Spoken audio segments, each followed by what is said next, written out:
तो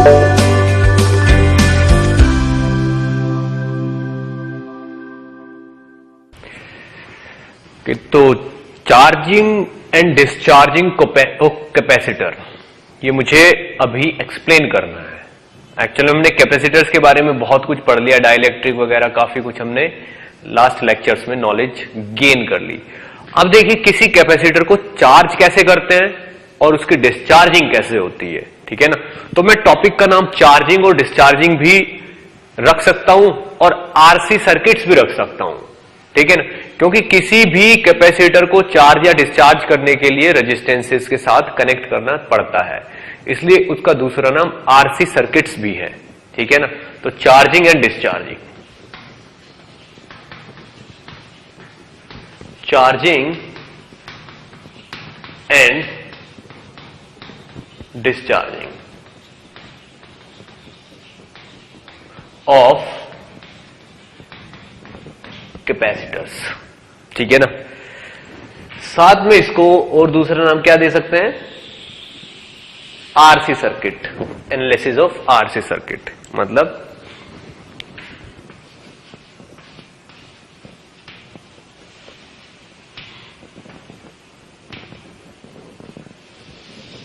देखिए, तो सबसे पहले हम चार्जिंग देखते हैं।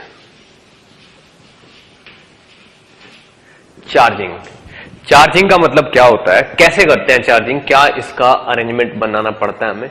मान लीजिए हमारे पास ये कैपेसिटर है, ठीक है ना, इस टाइम बिल्कुल खाली है। At t is equal to 0, voltage across the capacitor is 0 and charge is 0, ठीक है ना। Capacitance is C। अब इस कैपेसिटर को एक बैटरी के थ्रू ऐसे, ठीक है, कनेक्ट कर दिया मैंने, कनेक्ट किया, अभी अरेंजमेंट बना के रख लिया हमने, और यहां पे एक रेजिस्टेंस लगा हुआ है, क्योंकि बिना रेजिस्टेंस के तो वायर्स एग्जिस्ट ही नहीं करेंगी। ये कैपेसिटर C और बैटरी का EMF है E, ठीक। अब t इज इक्वल टू 0 पे जैसे ही हमने इसको कनेक्ट किया तो क्या होता है, इसका पोटेंशियल तो V होगा और इस वाले एंड का पोटेंशियल होगा 0। अब कैपेसिटर इस वक्त बिल्कुल खाली है, कैपेसिटर का पोटेंशियल इस वक्त कितना होगा, 0। तो तुरंत यहां से एक चार्ज निकलेगा dq, और ये dq यूं चल के, ऐसे चल के, यूं चल के जाके इस पे जमा हो जाएगा dq। जैसे ये वाला dq यहां पहुंच जाएगा, ठीक है, इधर से उसी वक्त माइनस dq यूं जाएगा, इधर जाएगा और यहां पे माइनस का dq पहुंच जाएगा। अब क्या होगा, इस dq के जाने की वजह से और इधर से जो माइनस dq गया उसकी वजह से इन दोनों प्लेट्स के बीच में पोटेंशियल डिफरेंस क्रिएट हो जाएगा, ठीक है ना। अब नेक्स्ट वाले dq को अगर मुझे यहां पे सेंड करना है तो ये वाला प्लस उस नेक्स्ट dq का अपोज करेगा जाने का, ठीक है ना। लेकिन जब चार्ज चल के ऐसे पहुंचता है तो सर्किट में एक करंट एस्टेब्लिश हो जाती है, तो नेक्स्ट dq के लिए थोड़ी सी प्रॉब्लम होगी, उसको थोड़ा सा रिपल्शन फेस करना पड़ेगा। पर बैटरी का पोटेंशियल इतना ज्यादा है कि पोटेंशियल की वजह से जो इलेक्ट्रिक फील्ड डेवलप होगा, उसकी वजह से फोर्स डेवलप होगा, वो इस चार्ज को यहां तक पहुंचा देगा, ठीक है ना। इसी चीज को इनडायरेक्ट वे में करंट भी बोलते हैं, दिस इज करंट, ठीक। तो धीरे धीरे चार्ज यहां पे एक्यूमुलेट होते रहेंगे इस तरीके से, और इसका पोटेंशियल V की वैल्यू इंक्रीज होती रहेगी धीरे धीरे, ठीक। किसी पर्टिकुलर टाइम t पे, किसी पर्टिकुलर टाइम t पे इन दोनों प्लेट्स के बीच का पोटेंशियल डिफरेंस V हो गया और चार्ज Q की वैल्यू हो गई Q, ठीक, और सर्किट में एग्जिस्ट करने वाली करंट हो गई I, ठीक। तो किसी टाइम t पे अगर मैं इसमें किरचॉफ्स लॉ अप्लाई करूं यहां पे किसी भी टाइम t पे, एट एनी टाइम t, तो मैं अगर इस पॉइंट से स्टार्ट होता हूं A से, तो A से चल के ये आता है, मान लीजिए इस पे कितना चार्ज हो गया t टाइम पे Q, तो माइनस का Q बाई C। देखिए A पॉइंट से स्टार्ट किया, VA, यहां पे प्लस से माइनस पे जाएंगे तो माइनस Q बाई C, ऐसे करके इसमें मैंने किया, और माइनस का आई आर, और यू जाएंगे तो प्लस का E, plus E is equal to 0। ये इक्वेशन आ जाएगी यहां पे। अब आप देखिए यहां से ई को अगर हम E minus Q by C is equal to I R, तो आई की वैल्यू हमारे पास क्या आ गई, E minus Q by C is equal to I R. ठीक है ना, तो यहां से हमारे पास आई आर की वैल्यू आ गई, आई की वैल्यू कितनी आ गई, ई C minus Q over are, ये आई हो गई। और आई को हम क्या लिख सकते हैं, आई को लिख सकते हैं हम D Q by D T. ठीक है, तो यहां पे मैंने इसको क्या लिख दिया, D Q by D T is equal to E C minus Q by R. अब आप ये देखिए ये डी क्यू है, क्यू का फंक्शन इसके नीचे ले गए, तो डी क्यू के नीचे ले गए हम ई सी माइनस क्यू, और यहां पे सी आर की बजाय क्यू बाई सी, मतलब क्यू बाई आर सी आएगा यहां पे, R C, Q by R C, EC minus Q, और ये आएगा 1 by R C into D T. अब आप ये देखिए ये इक्वेशन आपको क्या शो करती है, ये शो करती है कि कितने टाइम बाद कितना चार्ज वहां पे कलेक्ट हो जाएगा। अगर मैं इसको इंटीग्रेट कर दूं, ठीक है ना, 0 से लेके आर्बिट्रेरी टाइम t तक, तो ये q हो जाएगा और ये 0 से लेके t तक हो जाएगा। तो इसको इंटीग्रेट करने के बाद फाइनल जो आंसर आएगा वो आएगा q is equal to E C into 1 minus E raise to the power minus T over R C. ये चीज आएगी फाइनल रिजल्ट जो आएगा इसको इंटीग्रेट करने के बाद मैथमेटिकली। ठीक है, ये फाइनल रिजल्ट आना है। अब ईसी क्या है, EC is maximum current, this is maximum charge. ठीक, तो Q is equal to Q nought into 1 minus E raise to the power minus T over R C. इस तरीके से भी हम इस इक्वेशन को लिख सकते हैं। ठीक, ये Q क्या देगा आपको, ये वाला Q, this Q is charge on capacitor, this is charge on capacitor at any time t।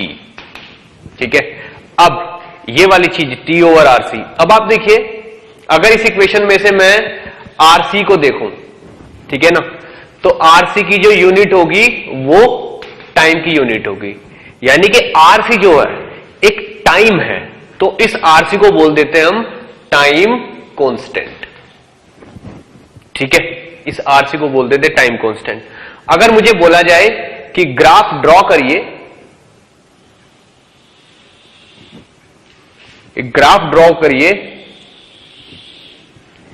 किसी टाइम t में और q में ग्राफ ड्रॉ करो। q is charge on capacitor, charge on capacitor. तो आप देखें t इज इक्वल टू 0 पे capacitor पे 0 चार्ज है, तो पहला यही आएगा।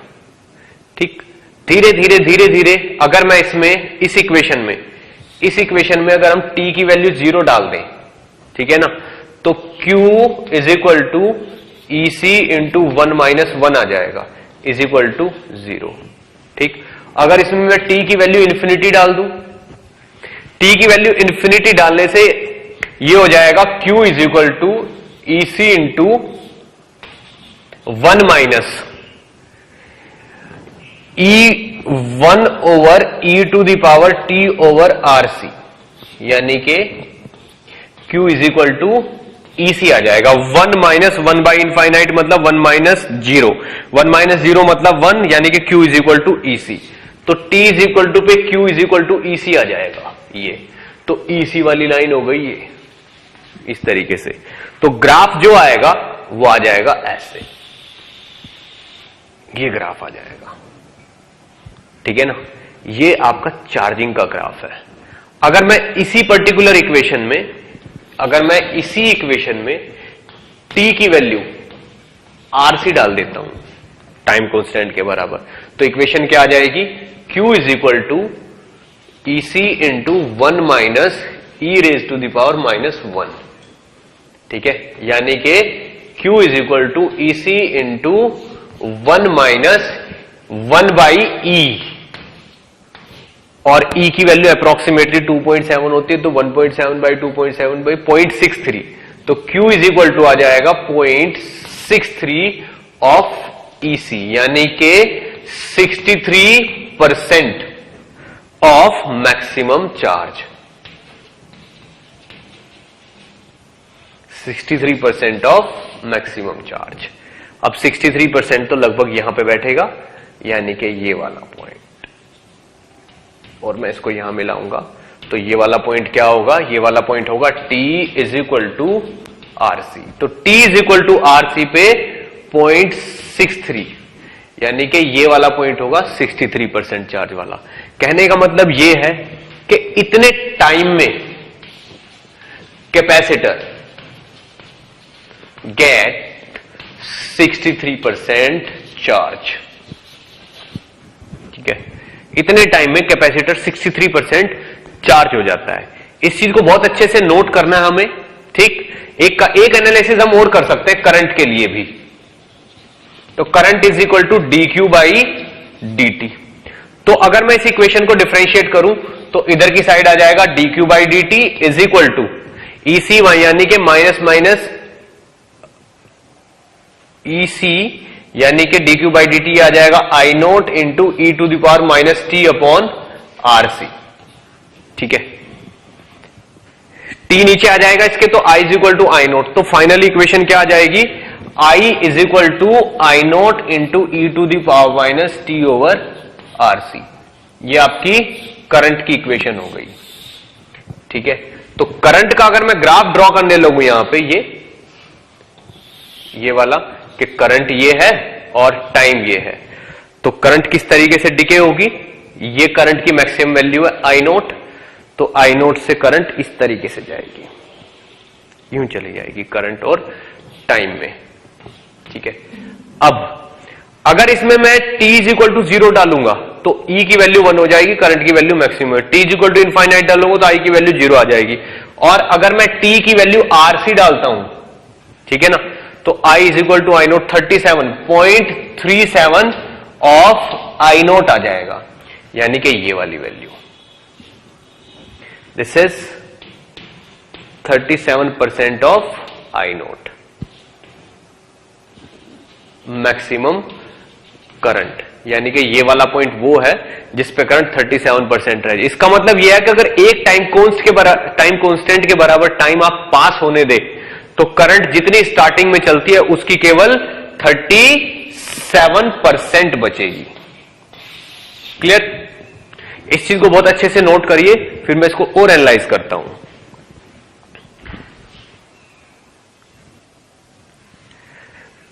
तो करंट और चार्ज दोनों का एनालिसिस हम देख चुके हैं चार्जिंग ऑफ कैपेसिटर में, ठीक है। अब देखते हैं डिस्चार्जिंग।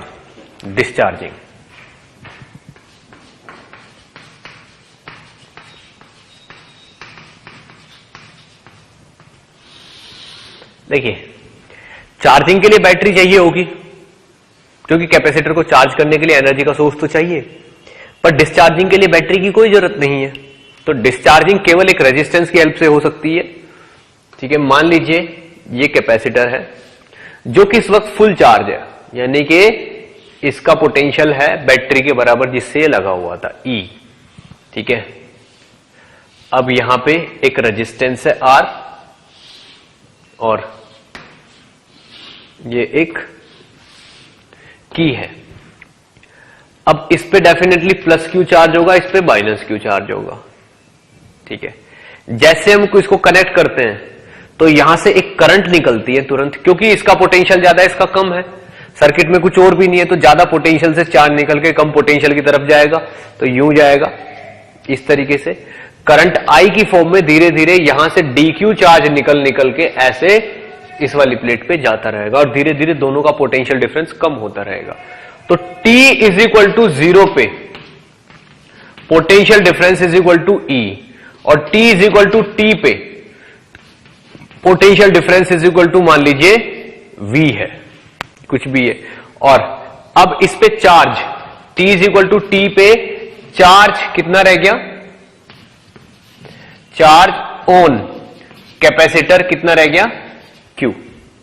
ठीक है, तो अब आप ये देखिए इस टाइम सर्किट में करंट I है, कैपेसिटर पे चार्ज Q से कट के कितना रह गया स्मॉल q। तो इक्वेशन क्या बनेगी, मान लीजिए यहां से स्टार्ट करते हैं हम, यहां से करंट यानी कि इस डायरेक्शन में हम जा रहे हैं, इसी डायरेक्शन में करंट जा रही है, तो माइनस का IR और ये नेगेटिव प्लेट ये पॉजिटिव प्लेट, तो प्लस का Q बाई C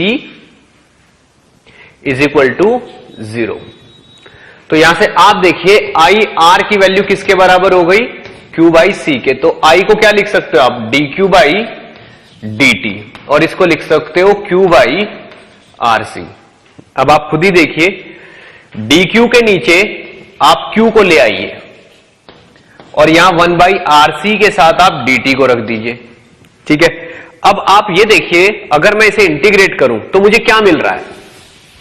ठीक है, अगर मैं इसे इंटीग्रेट करूं तो मुझे क्या मिल रहा है, इसको इंटीग्रेट कर दो दोनों साइड 0 से, ठीक है ना, Q तक, और इसको 0 से लेके T तक, तो आपके पास फाइनल फॉर्मूला आ जाएगा Q is equal to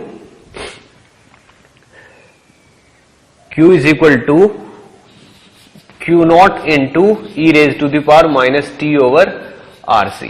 Q nought charge की मैक्सिमम वैल्यू है। ठीक है ना, एक्चुअल में जो ये है Q at T is equal to 0, Q की वैल्यू EC के बराबर होगी, तो यहां पे Q इज इक्वल टू हो जाएगा EC into E raise to the power minus T over RC। ये आपके चार्ज की वैल्यू है, and this is the charge on capacitor, this is charge on capacitor. तो अगर अब मेरे को बोला जाए कि ग्राफ ड्रॉ करिए किस किस में,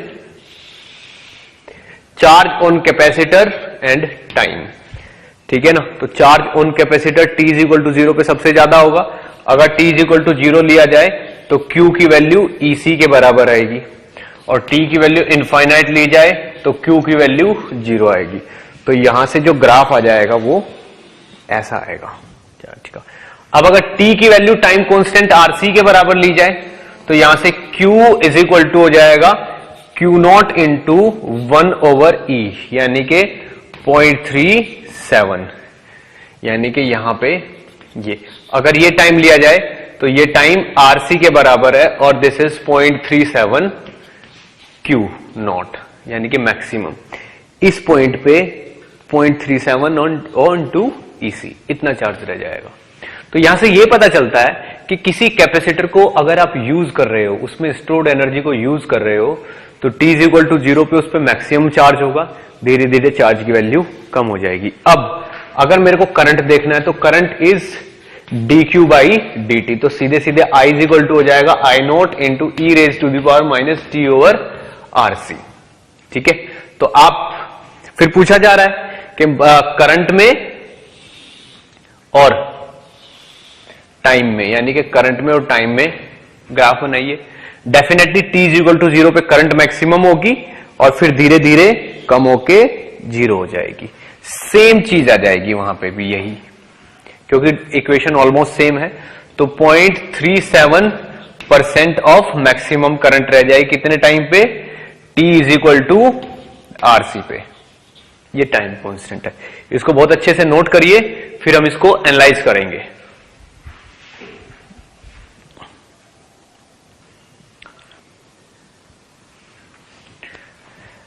ओके, तो मुझे चार्जिंग डिस्चार्जिंग के मैंने आपको फटाफट फॉर्मूले एक्सप्लेन कर दिए, ग्राफ एक्सप्लेन कर दिए।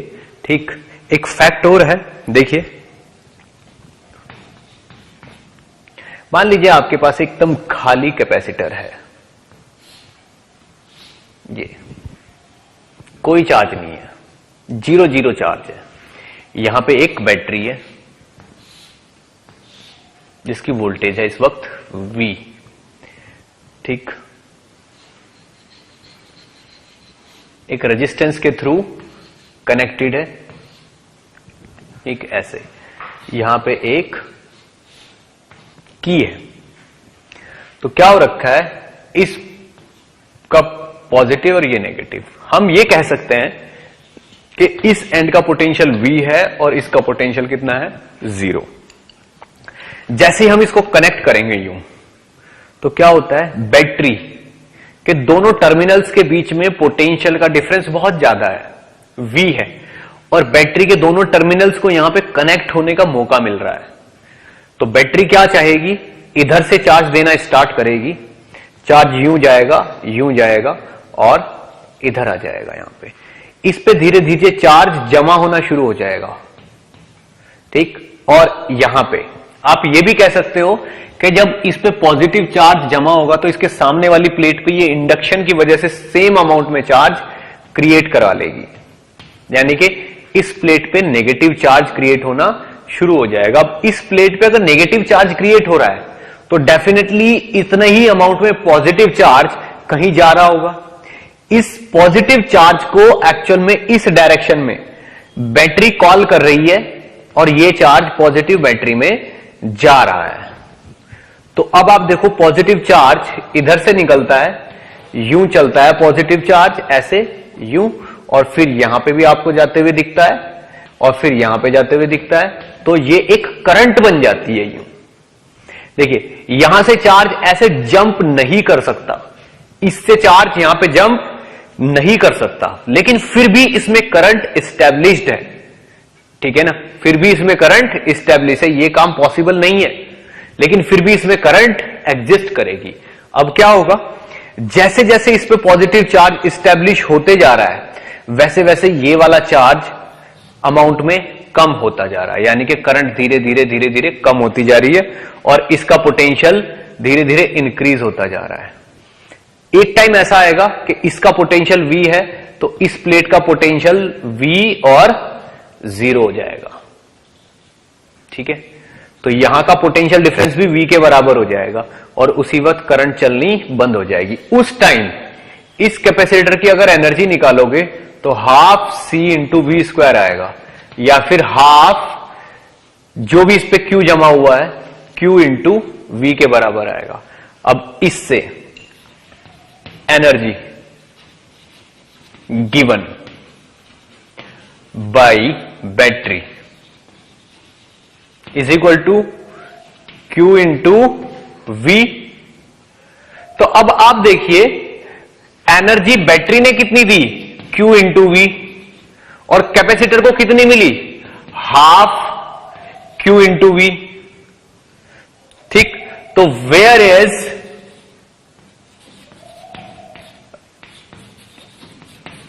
अनदर हाफ, यानी कि हाफ Q इंटू वी कहां है, कहां गई।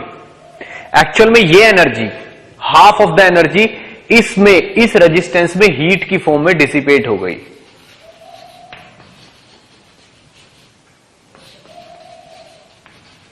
ये एनर्जी इस फॉर्म में डिसिपेट हो गई।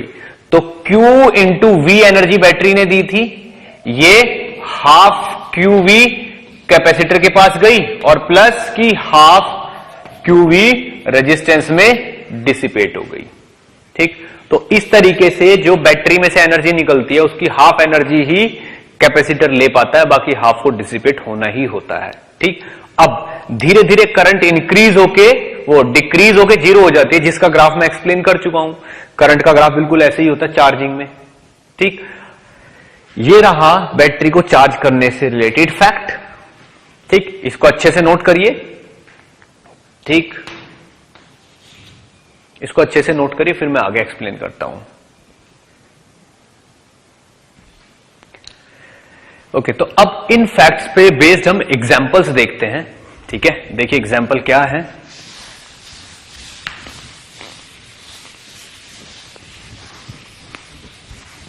ठीक, एक ऐसा एग्जांपल लेते हैं जिससे थोड़े से फंडे क्लियर हो जाएं और डायरेक्ट सोर्स और ये डिकेइंग सोर्स एक साथ आए, ठीक है। तो एक एग्जांपल देखिए, देखिए एग्जाम्पल में क्या है, हमारे पास एक इस टाइप का सर्किट है,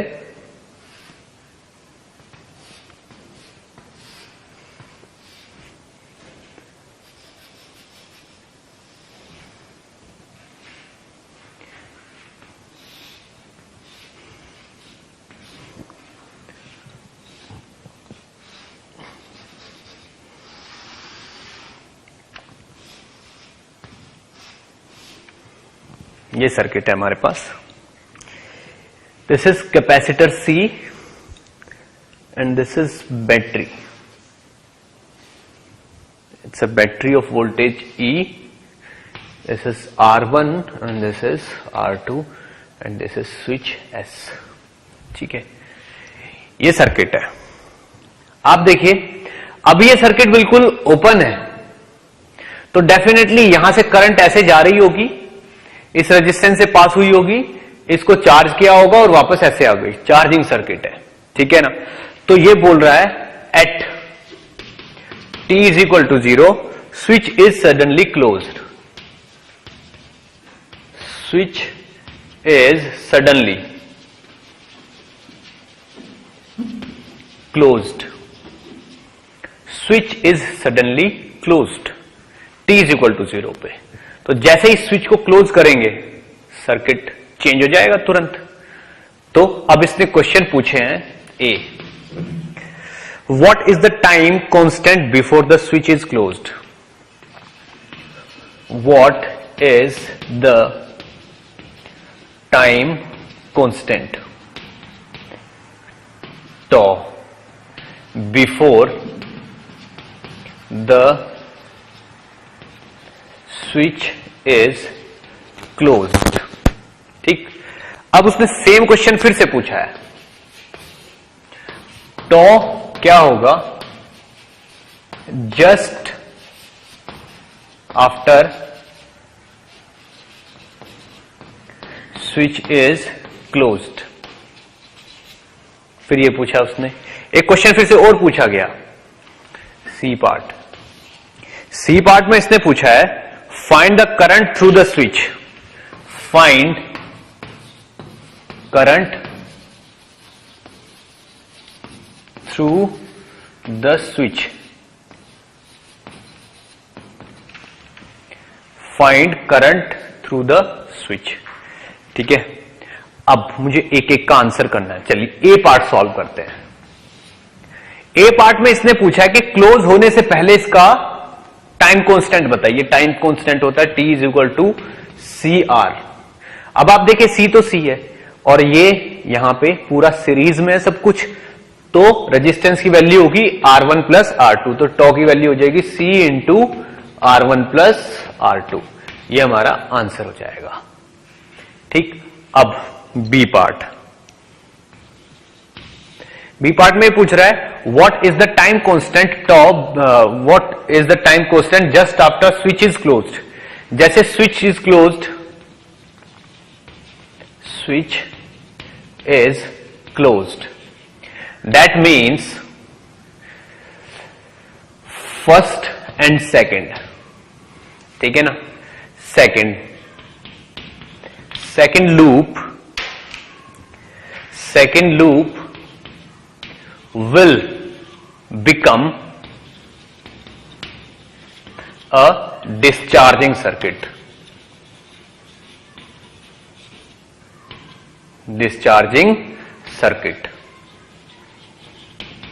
ठीक है ना। तो with tau is equal to R C, मतलब R2 इंटू सी, ये इसका टाइम कांस्टेंट हो जाएगा। देखिए जैसे हम स्विच को क्लोज करते हैं तो ये वाला लूप पूरा का पूरा एक डिस्चार्जिंग सर्किट बन जाएगा। क्यों? क्योंकि ये तो पॉजिटिवली चार्ज हो रखा होगा और ये नेगेटिवली, क्योंकि बैटरी का पॉजिटिव टर्मिनल इस वाली प्लेट से जुड़ा था, नेगेटिव इससे जुड़ा था। ठीक, तो ये एक टाइप से इस तरीके से हो रखा होगा और potential E will be potential of capacitor का पोटेंशियल हो रखा है। ठीक, और इससे करंट कितनी आ रही होगी? I इज इक्वल टू आ रही होगी I nought E raise to the power T over R2C। इतनी करंट इससे प्रोड्यूस हो रही होगी विद टाइम। तो अब क्या हो रहा होगा एक्चुअल में, यहां से देखिए, यहां से एक करंट आ रही होगी, ऐसे जा रही होगी वो I2, और एक यहां से स्टेडी करंट आ रही होगी, वो ऐसे जा रही होगी I1। ठीक है ना। तो सी पार्ट में इसने क्या पूछा है, इसने पूछा कॉमन करंट, जो स्विच एस से पास होने वाली करंट है। देखिए, two currents will pass through the switch. ठीक है ना। स्विच से दो टाइप की करंट पास होगी, एक तो स्टेडी करंट फ्रॉम बैटरी और दूसरी डिकेइंग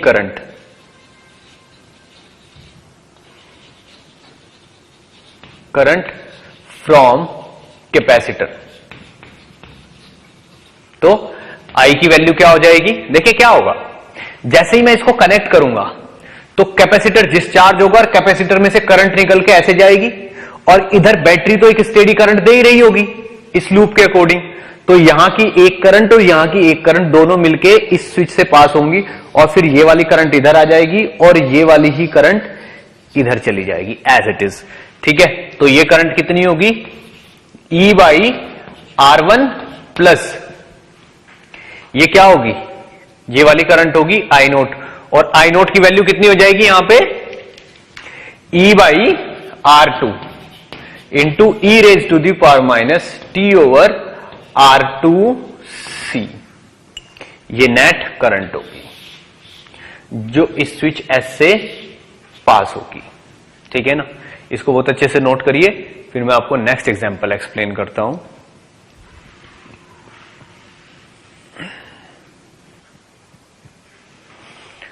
ओके, एक स्ट्रेट फॉरवर्ड क्वेश्चन और देखिए। कहते हैं कि ये एक कैपेसिटर है जिसमें T=0 पे इलेक्ट्रिक फील्ड था E। जैसे ही इसको एक थिन वायर की हेल्प से ऐसे कनेक्ट किया तो T=4.4 माइक्रोसेकंड पे इलेक्ट्रिक फील्ड की वैल्यू डिक्रीज होके E/3 रह गई है। ठीक है ना। तो फाइंड R। अगर इस कैपेसिटेंस की वैल्यू 2 माइक्रोफैरेड है तो। ठीक।